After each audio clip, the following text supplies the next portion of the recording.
Hey everybody, welcome back.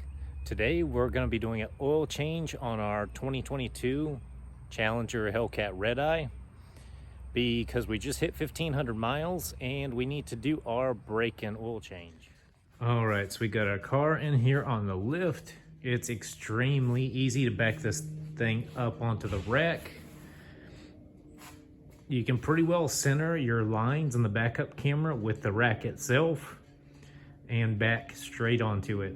Center it up.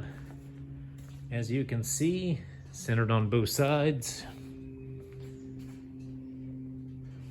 That way it's level and even when it's lifted up in the air. All right, so if you look under here, it actually looks very similar to my 300 as far as the layouts of everything. Some of the parts, cross braces, are very similar.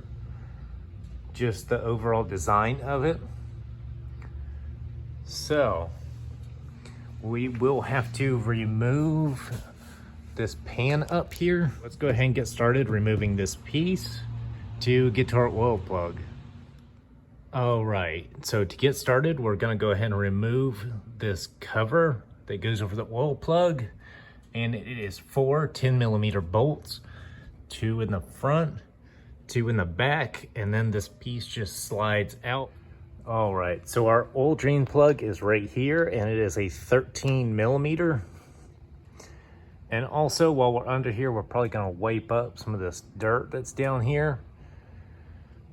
You know, this car probably will never be any sort of a show car. We do tend to drive it, but it's still nice to clean some of it up anyways while we're down here and have access to everything.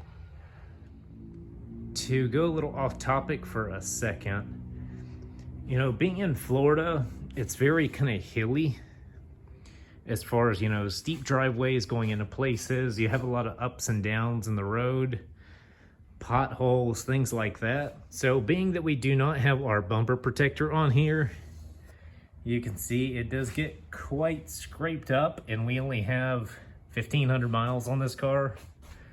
So this is just kind of entering and exiting driveways, things like that.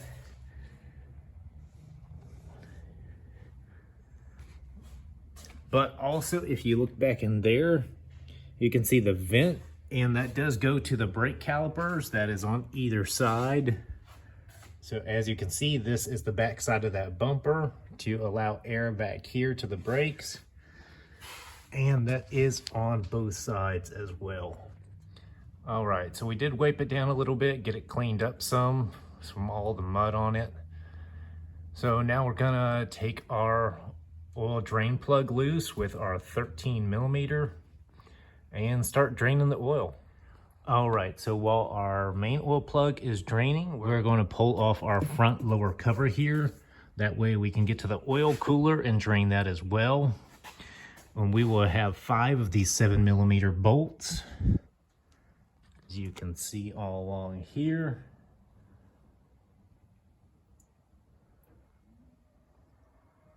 After we remove those 5 7mm, we have 3 push clips right here in the middle in these 3 little pockets. And then on either side, you will have 3 more. As you can see, this hole here, that hole, and then this one back here.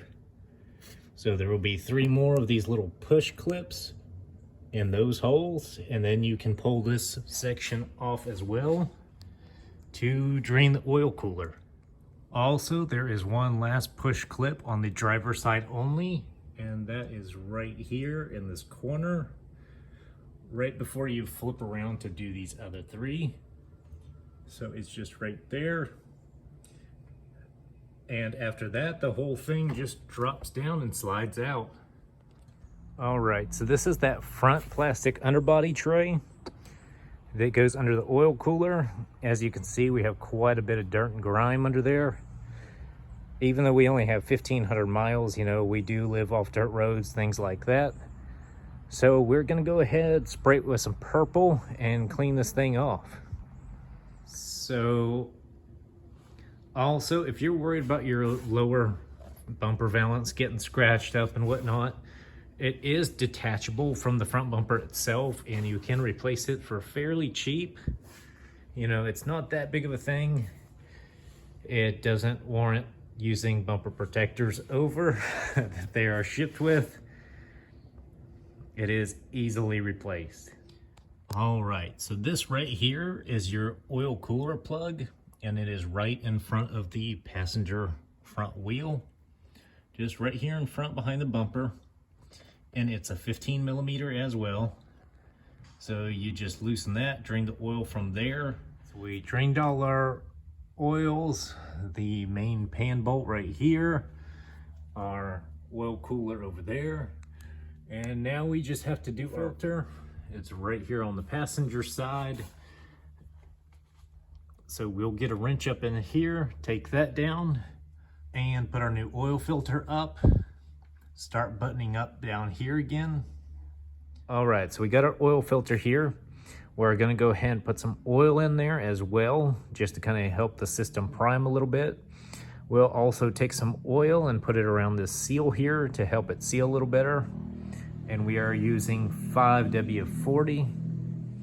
You might not be able to see it very well, but as you're putting oil in here, it will do some air pockets. You'll see some bubbles pop, and the oil will go down in there a little bit. And that's why it's better to put oil in there first before screwing it onto the engine. We just got our new oil filter up in there. So now we will drop the car down, fill it with oil. So once we're full of oil, we don't have any leaks, then we'll put the underbelly pans back on and go from there. All right, so our oil cap is right here. We just twist it off and that's it. So we'll get a funnel out and pour some oil in here. All right, so we got about 7.5 quarts of oil put in here. So now we'll close it up, go back underneath, check for leaks.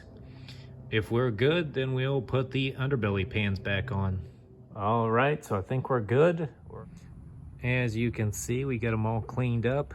Just a little bit of purple degreaser, our water hose, and a rag. Cleans them right up. One thing to think about with this as well, a lot of people don't drain the oil coolers when they do oil changes on these for some reason.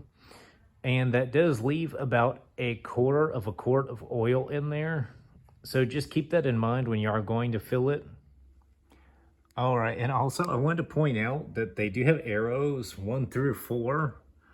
I'm assuming that's how they want you to tighten the bolts in that sequence, even though they're 10 millimeters holding the body pan on. And it does tuck in above this plastic piece as well. So just kind of something interesting I noticed. All right, so also something to keep in mind when doing these oil changes, it's smart to pour your old oil back in the jugs after you pour the new oil into the engine.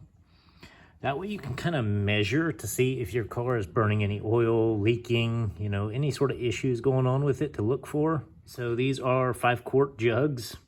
So fill this one up, and then this would be 7.5. That's where it's marked.